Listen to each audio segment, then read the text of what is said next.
Ошондуктан баарыбыз ушундай бекем атайын мечитке келип атканыбыздан кийин тууган жахилияттын доорун надансыз, динсиз, ыймансыз доорду таштайлы, унутайлы. Кыз ала качуу деген исламда жок нерсе бул. Бир кызды мажбурлоо деген жок нерсе. Мына бул жердеги үйлөнүлүк жаштарга өзгөчө мен кайрылуум. Мындай кадамга эч качан барбаңыз. Ниетиңиз барбы, үйлөнгөн жактырасызбы? Ак нике менен, адал жол менен, ата эненин ак батасы менен аз жашасак дагы бактылуу, татыктуу жашайлы. Бирөөгө зулумдук кылбай жашайлы. Бизди күтүп турган түбөлүктүү, ахирет түбөлүктүү бейиш, дозок бар туугандар, унутпай жашайлы. Не кылды? Бирөөнүн өмүрүн кыйды, өзүнүн өмүрү кыйылды. Не болду? Не пайда болду? Канча адамдын көз жашы, канча Аллаху акбар. Бирөөнүн коюн, койго кой, адал, итин, күчүгүн, арамды ошону урдаган акың жок. Тирүүлөй адамды кантип урдайт? Кантип неме кылат? Имансыз жашоо ушуга алып барат. Динсиз жашоо ушуга алып барат. Ошон үчүн туугандар, келиңиздер. Ушул жерде канча үйлөнө элек, канча ушул жерде кыздарыбыз бар. Мындайга ушундай бекем ниет кылайлы, эч качан жол бербейли.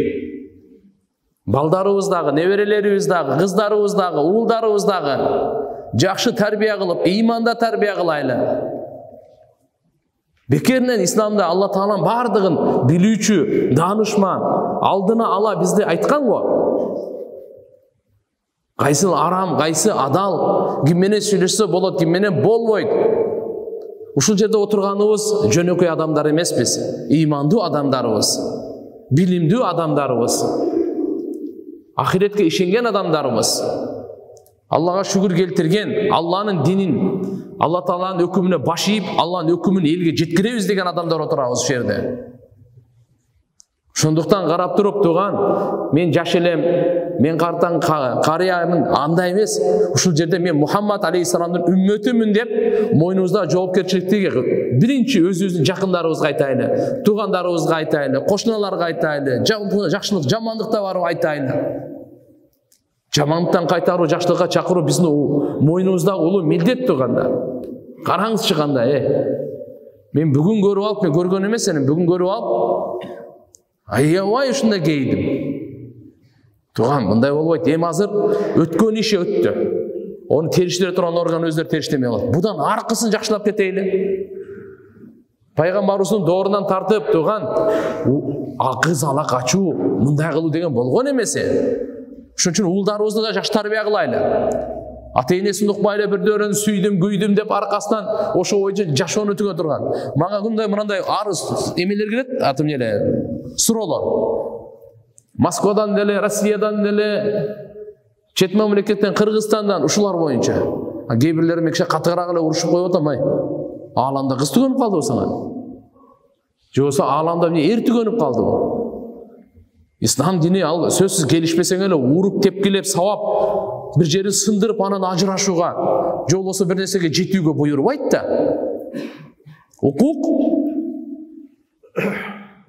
Ошон үчүн иншалла мына жердеги өзүбүз келиңиздер, дин менен, ыймандуулук менен жашайлы, уяттуулук менен жашайлы, динибиздин шарият талаптарын аткарып жашайлы, башкаларды да ушуга чакырайлы, балдарыбызда, кыздарыбызга да кичинекей кезинен эле, мектептеги кезинен эле жакшы түшүндүрөйлү туугандар.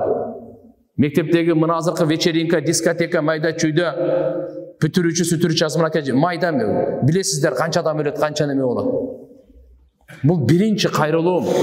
Урматтуу агай мусулман бир туугандар, биз элибизди жакшылыкка чакыра турган ушу бизбиз. Жамандыктан кайтара турган бизбиз. Ар бир кызды, ар бир баланы жакшы көрө турган ал биздин жараныбыз, биздин боорубуз ал. Ал дагы шайтанга азгырылды, бул дагы шайтанга азгырылды. Кандай болду? Ортодо шайтан эмне калып бар? Мынакей. Шайтандын иши бүттү да. Канча адамдын көз жашы болду, канча адам кайгырды, канча адам башын кармап отурат. Ошон үчүн биз мечитке чакырып, ошон үчүн биз жаштарга, ошон үчүн биз элибизге кайрылып атканыбыз. Иман менен, дин менен жашайлы. Балдарыбызды, кыздарыбызды ушу динибиз менен турмушка берели, динибиз менен келин алайлы.